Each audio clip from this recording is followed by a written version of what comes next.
All right, as we move along in Niche-vember, we get to this topic, and we bring in two physical therapists to help us cover it. No stranger to the show, Scott Capozza and Elise Cantu. We're talking about oncology physical therapy, oncology physical therapists, and what it takes and what goes into it.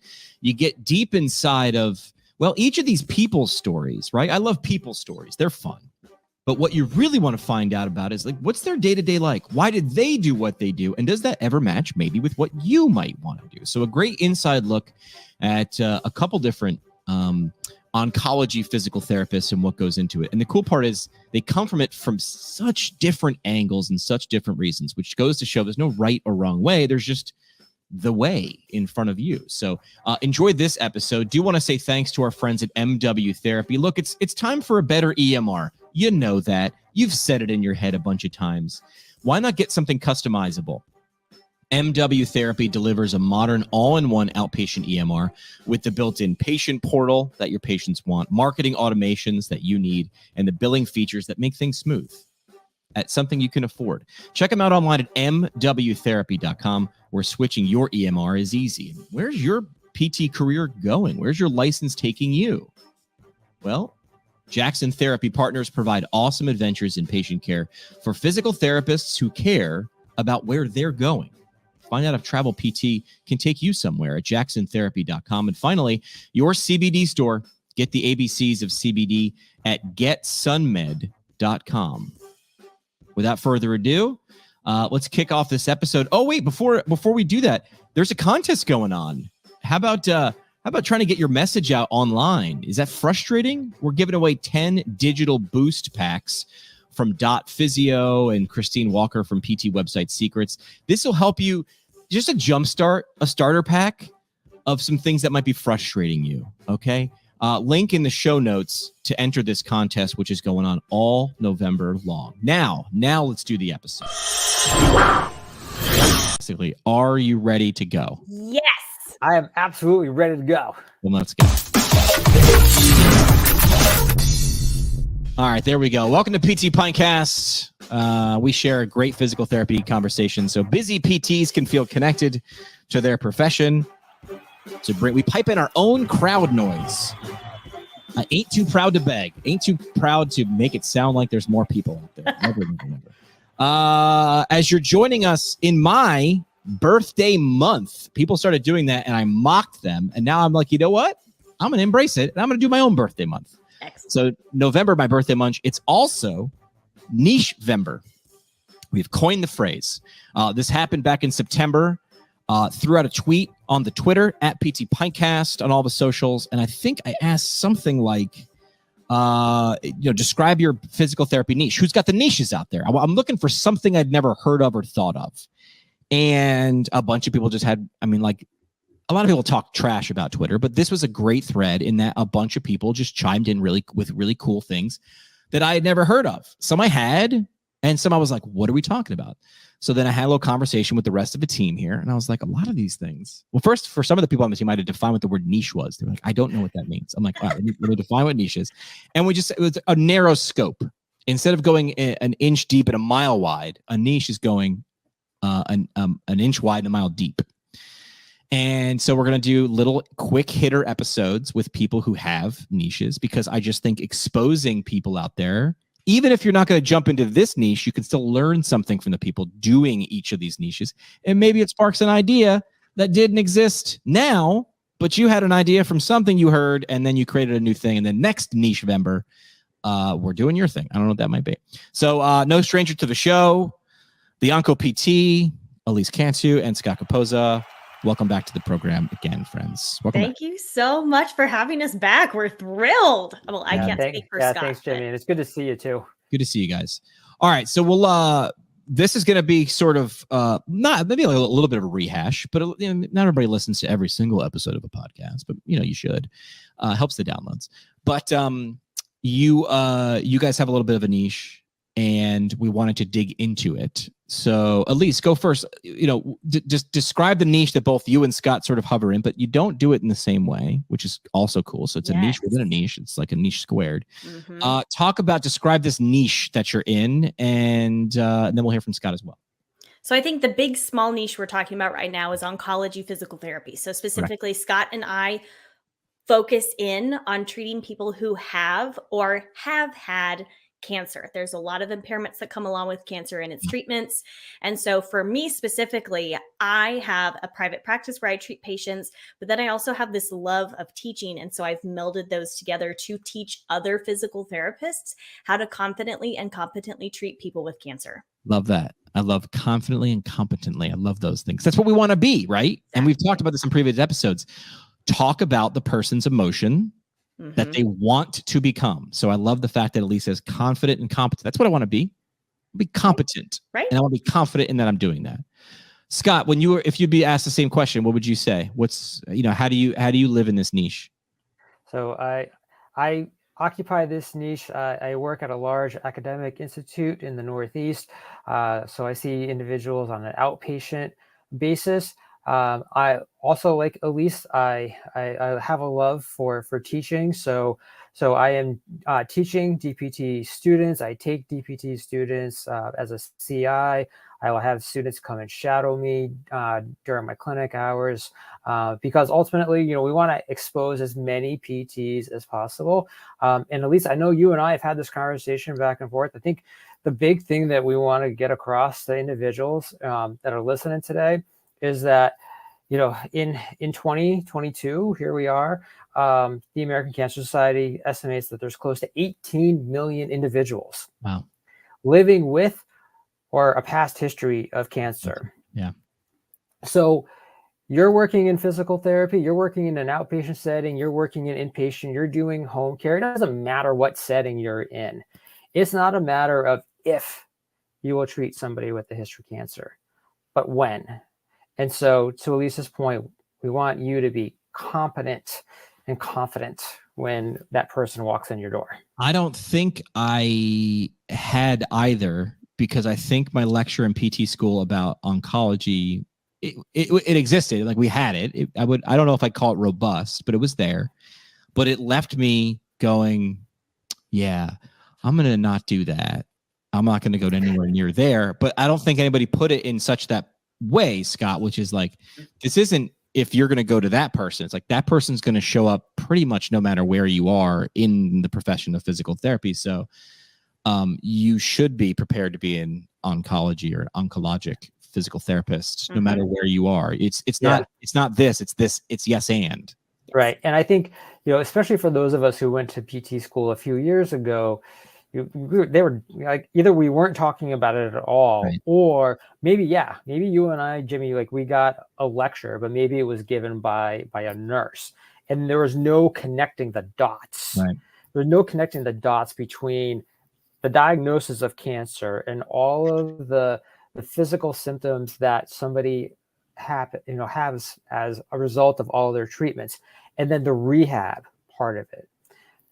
I feel like it's starting to get a little bit better now, but that's why we need more physical therapists out there to connect those dots. It wouldn't unless people talk about it frequently. The scary thing stays scary the less we talk about it, right? Like don't say who is the dude in Harry Potter? Voldemort.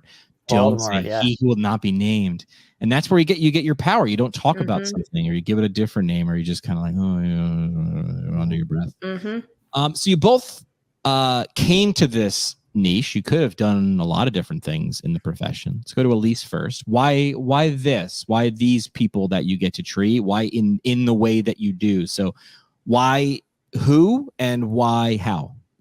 So I accidentally stumbled into this. I went to my first CSM as a first-year physical therapy student, wandered into a session taught by Nicole Stout and Amy Litterini, who are these giants in cancer rehab.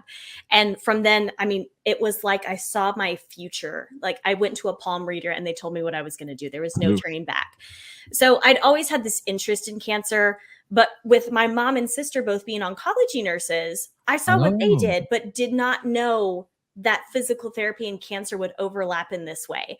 And so that was the catalyst for me where I said, oh, I'm interested in this. And then I did my first clinical rotation in oncology and said, oh yeah, this is what I want to do. And then I got my first job in this and said, oh, I'm here. This is it for certain. I knew it all along. Think how simple that was, but not easy. It was simple because you walked in, you were given one energetic exposure, and then you ran with it, right? It was one exposure. So that's simple, but not necessarily easy, because Nicole had to know it existed and she had to become an expert in it. And who else did you say was in that session? Nicole Stout. Yeah. So those women needed to be experts in it, but someone before them, and by the end, it's just turtles all the way down. And then why in the way that you do that? Both of you guys T&T, you both treat and teach. Yes. Right. But different ways. So talk about the way that you treat and teach, Elise, and then we'll come back to Scott. Yeah. So I started out working in a very corporate position, and I unfortunately recognized very quickly that what I thought was my dream job was actually my nightmare, because I couldn't treat the patients how I wanted to. And so, much to my chagrin, because PT school Elise swore she would never be in private practice, then decided that private practice was the best way in order to treat my patients the way that they must be treated in order to truly address their impairments. So that was a hard pill to swallow. My husband's probably in the background saying, I told you so, but I digress. The teaching side of things really stemmed from, I had a problem, which was, even though I truly stand on the shoulders of these giants, Amy Littorini, Nicole Stout, my CI, Shruti Manvi, who taught me everything that I know, when I got into the workforce, I did not have the support that I needed to really be making strong clinical decisions to really help these patients. And so I said, after my first day at work, where I came home crying because I was like, I don't know what I'm doing, I said, no one is ever going to feel this way.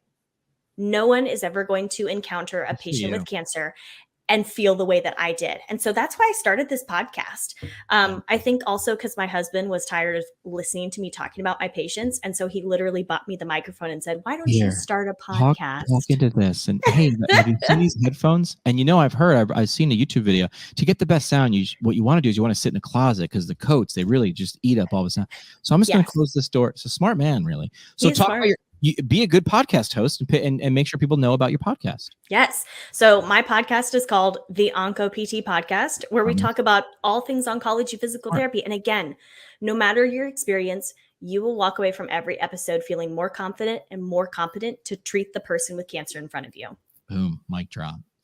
Scott, you do the same things, but you do them in different ways. I mentioned a second ago, both of you treat and teach. Explain a little bit deeper why you decided to do those things. You've got a backstory that fuels you as well.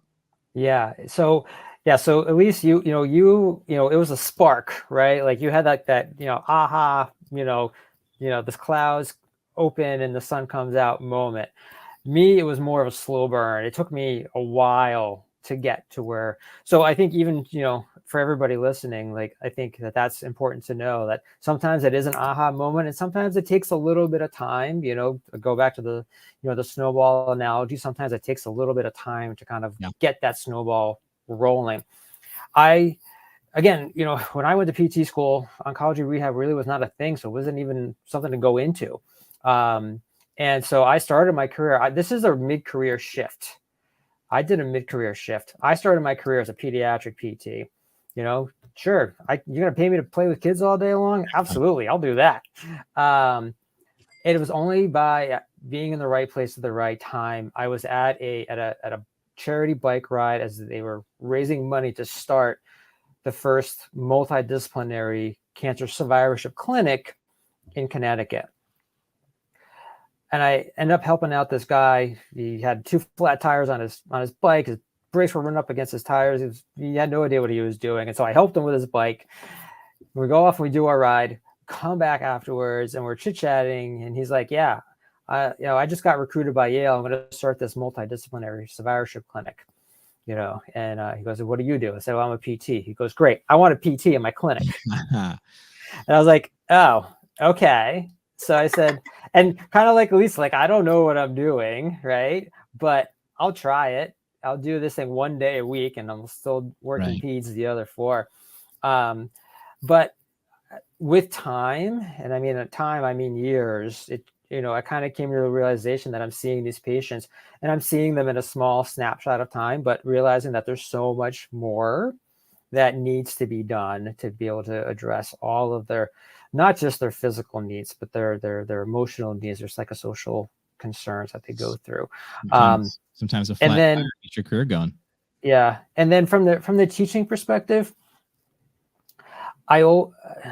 because of my own lived experience, I always went back to where I went to school at Ithaca College, and the first couple times that I went back and I spoke to the DPT class, I told them about my experience, my lived experience with cancer, but it was more of I'm one of you, and I want you to make sure that you take care of yourselves and all of that. But I also realized that they weren't getting an oncology rehab lecture.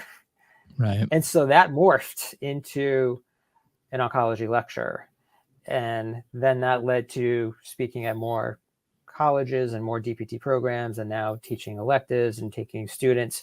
So again, sometimes it is that, the dynamite goes off and boom, this is your thing, like Elise. And sometimes it takes a little bit more time to get there. But at the end of the day, we both got here. Mm-hmm. Yeah, it sounds like it doesn't matter if it's fast or slow. If it just matters if it's deeply meaningful, and if it is, you will persist. I tell that to people starting podcasts or businesses or anything. If you gotta love it, there's got to be a minimum threshold that you got to love it above this. It doesn't have to be insane, but there's got to be a minimum threshold, because the suck will creep in. Yes. The stuff that you got to do, you have to, right? And what you guys do is, I'm guessing, I don't put words in your mouth, probably deeply rewarding.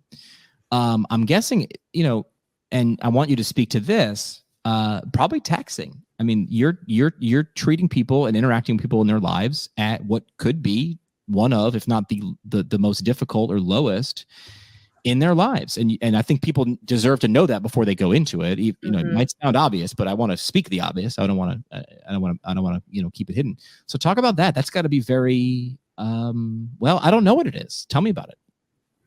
I think one of the first things I get when I tell people what I do, like specifically not just a PT, I'm an onco PT, is the first reaction every time is, wow, that must be so sad.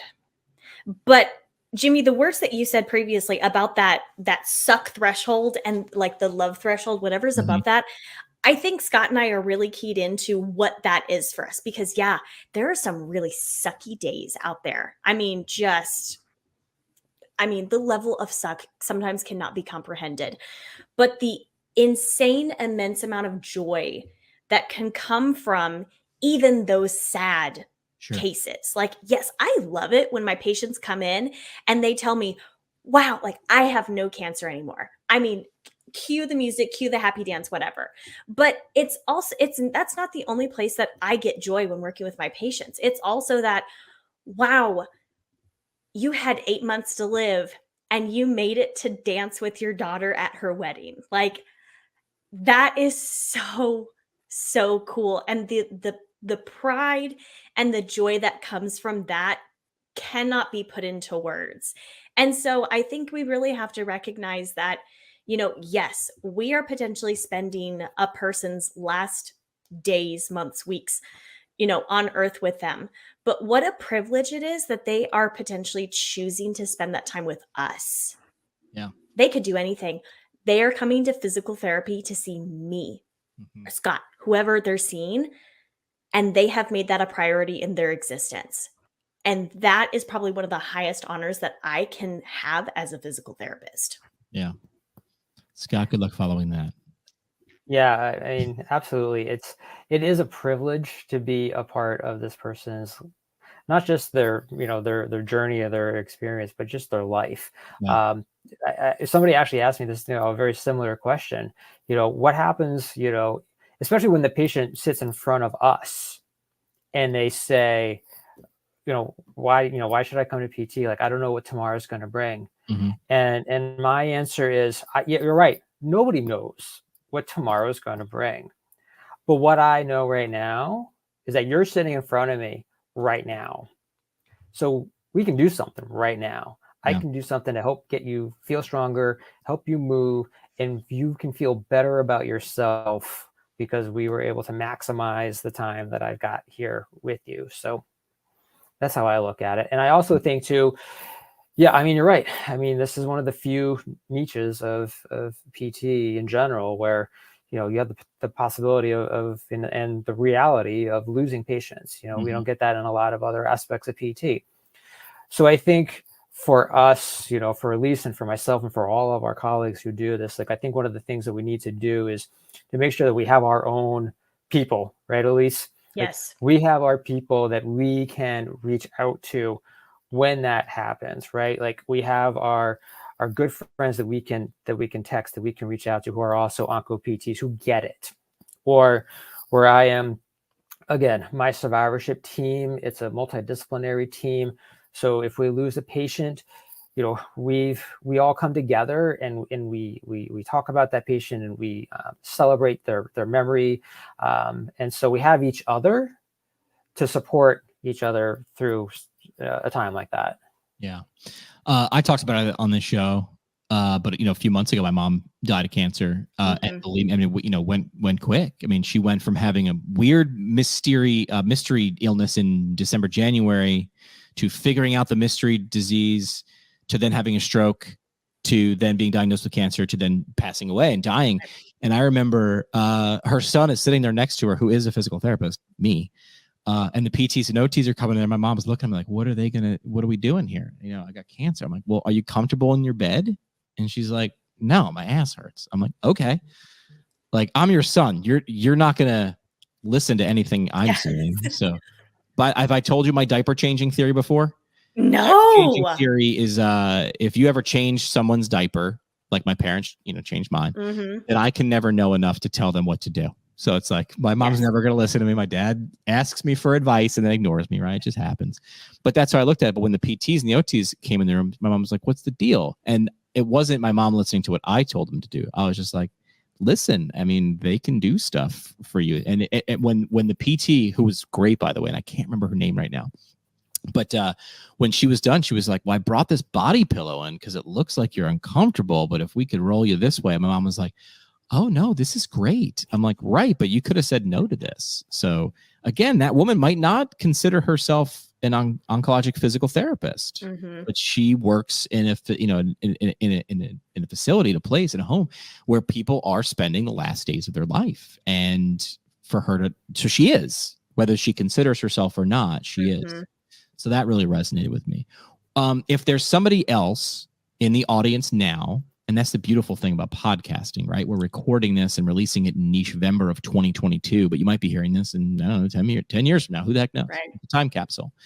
What would you want the person listening who maybe has never heard of Oncology PT until this? This is their Elise moment when she was at CSM, or this is that first touch point. Whether it's a fast boom or a slow burn, what would you want that person who's listening going, I don't know, this might be a thing? What would you say if you were talking directly to them? I think the first thing I would tell anybody is, if you're a physical therapist, you have the skills. You have the knowledge to start treating a person with cancer. We're movement specialists. People with cancer, people with a history of cancer need to move. They need to move safely. They need to move effectively to reach their goals, whatever that is. And who better to facilitate that process than us? Yeah. Yes, there's some details in there. The devil's in the details, but you can get started treating these patients. Scott, what would you say if you're talking to that person? So, yeah, Jimmy, to your point earlier on, like, the niche may be an inch wide, but oh boy, this niche is more than a mile deep. Yeah. In the sense of, I feel that with this niche, like, we really do want to help each other, right? This is not one of those situations where where we eat our young, right?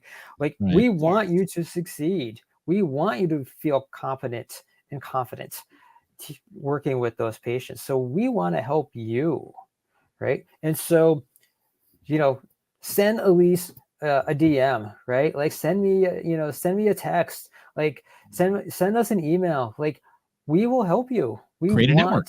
Yes, we want to network with you. Absolutely. So, if you even consider that this is something you want to go into, like, yeah, Elise and we're going to answer those DMs and we're going to help you. And we'll set up a Zoom. We'll set up a time for you to come hang out with us. Like, and if you don't live in Texas or you don't live in Connecticut, we'll find our friends who live around the country and we will set you up. I like that. What's one thing, let's be really specific and pointed. What's one thing about this particular niche that you guys live and treat and teach in that maybe people don't know about? Something surprising about this niche? Elise has a funny look on her face, so I'll let her go first. I mean, I feel like I'm going to just explode the cap off of Niche November with my next statement, which is oncology physical therapy is not a niche anymore. Really? I like Maybe when like I started treating or like when I started learning about this, it was very niche. But the reality is the research indicates that in the year 2025, 50% of the people alive in the United States will have cancer at some point in their lifetime. I don't know any other condition where we're facing such insurmountable statistics. People, I think 800,000 Americans have a stroke every year. 800,000 Americans have a heart attack every year. 1.8 million Americans are diagnosed with cancer every year. That's more than stroke, heart attack combined. Wow. Okay, the patient population is out there. And Scott said this already. You will treat the person with cancer, no matter your setting, no matter the specialty you think you're in right now. Way to drop the mic there. I did not know those statistics. Thank you for sharing that. Scott, what's something that would surprise someone?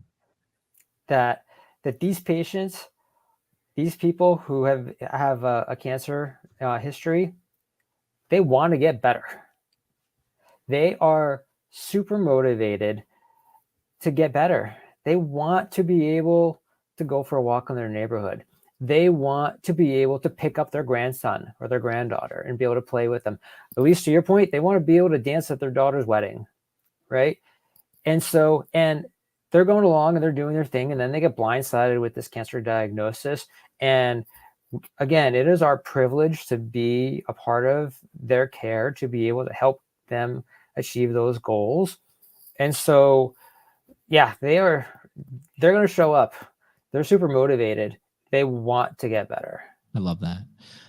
So we heard a little bit of your past. We heard a little bit of the present and the immediate in the next 5-year future. But where do you think this thing goes? I mean, Elise already sort of like, ruined it for us. Maybe it's not a niche anymore. It's, in a good way, it's becoming widespread. What do you hope to see? What's hopeful for you in the future? And it could be in any metric in terms of number of physical therapists or, going from a lecture in PT school to an entire module or a course. What would be something hopeful for you to look forward to in the future around this particular topic? If I had to pick one thing. You have to pick one thing. I have to pick one thing. Okay. I have been looking for. If I have to pick one thing, it's that every physical therapist would open their heart to at least start treating the person with cancer who walks in their door or who is wheeled in their door. Even if you just get started, can identify a couple impairments that you can help with and get them connected. That is light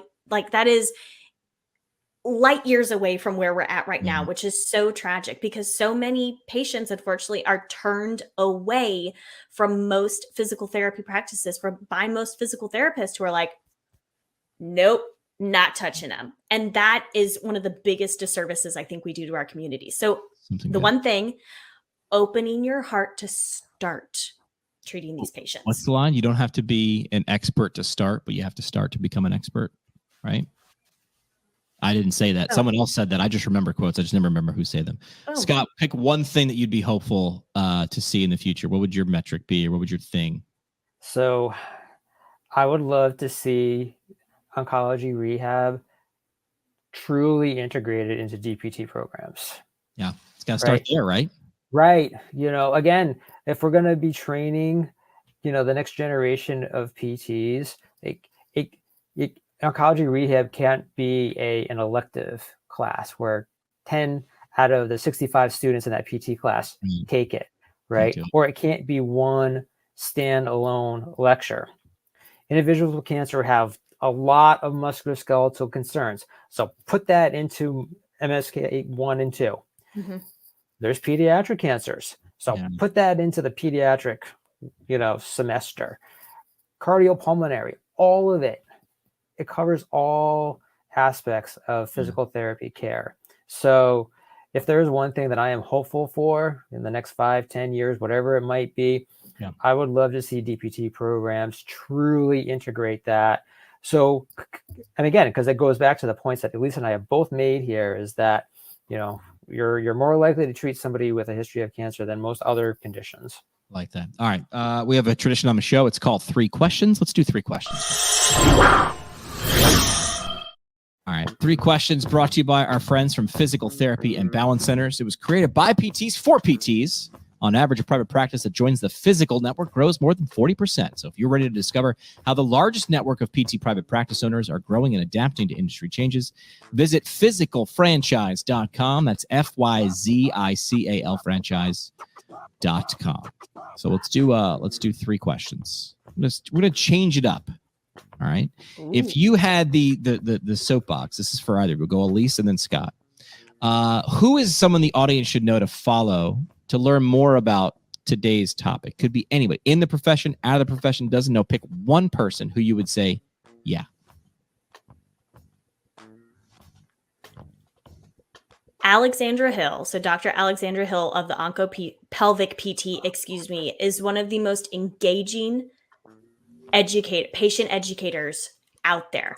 She combines her love of oncology and pelvic floor PT in a very easy to understand, engaging, frankly, entertaining way that I think a lot of curriculums miss because it's so dry.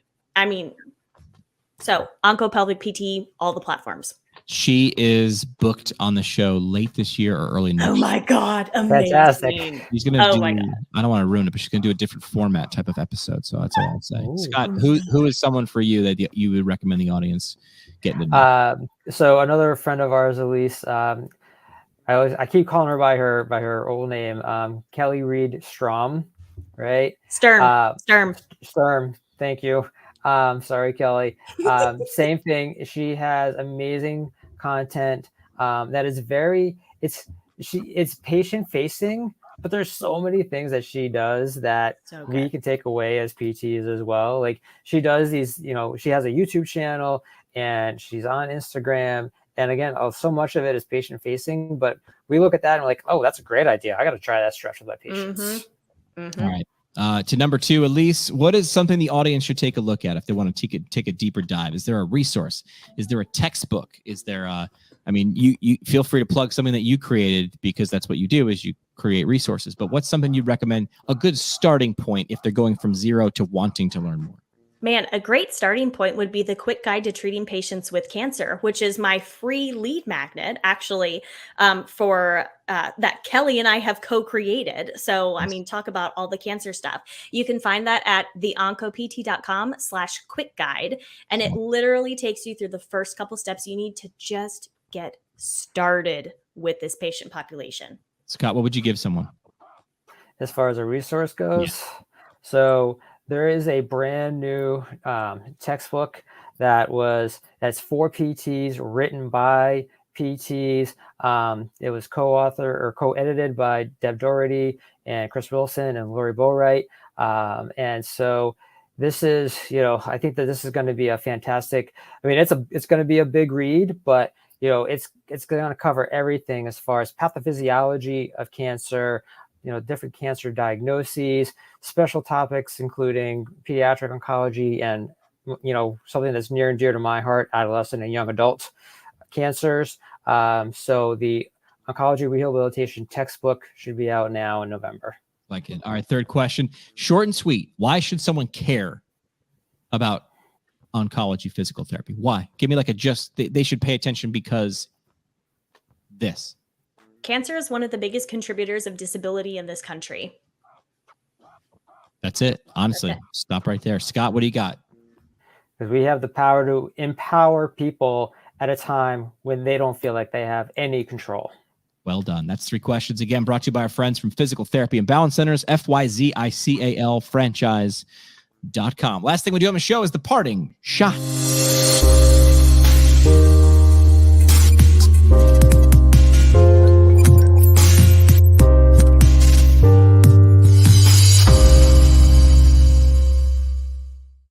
All right, parting shot brought to you by our friends from the Academy of Orthopedic Physical Therapy. Find them online at orthopt.com. Just one of the largest resources on the planet of orthopedic physical therapy. If you would like to take that OCS exam, they have got a great resource. It's called Current Concepts of Orthopedic Physical Therapy, now in their 5th edition.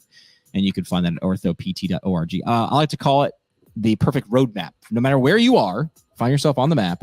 It will get you to that OCS exam confidently and competently. Love those C words too. Again, orthopt.org. All right, last thing you do on the show is the parting shot. Your chance for a mic drop moment, soapbox statement, whatever other alliteration we want to do. Elise, you get to go first. What is your parting shot? I'm going to reiterate exactly what we did previously, is that if you are a physical therapist, if you are a physical therapist in training, you have the knowledge and skills that it takes to start treating these patients. I like that. Well done. Scott, what is your parting shot? Again, it's to reiterate what we've talked about before. It's not a matter of if you'll treat somebody with a history of cancer, but when. And so you need to be prepared, and you need to go into it with open eyes and an open heart to be able to treat these patients. Well said. Well done. Thanks for jumping into this niche Vember, this thing we're just trying out for the first time. And maybe next year we're not going to include Onco PT. We'll do a whole month of just oncology. I was going to say October is a whole month of oncology. We'll begin with that. We're not a niche anymore. Not a niche anymore. Scott, Elise, thanks so much for the time and sharing your insight. Okay. Thanks you so much, Jimmy. The best conversations happen at happy hour. Thanks for coming to ours.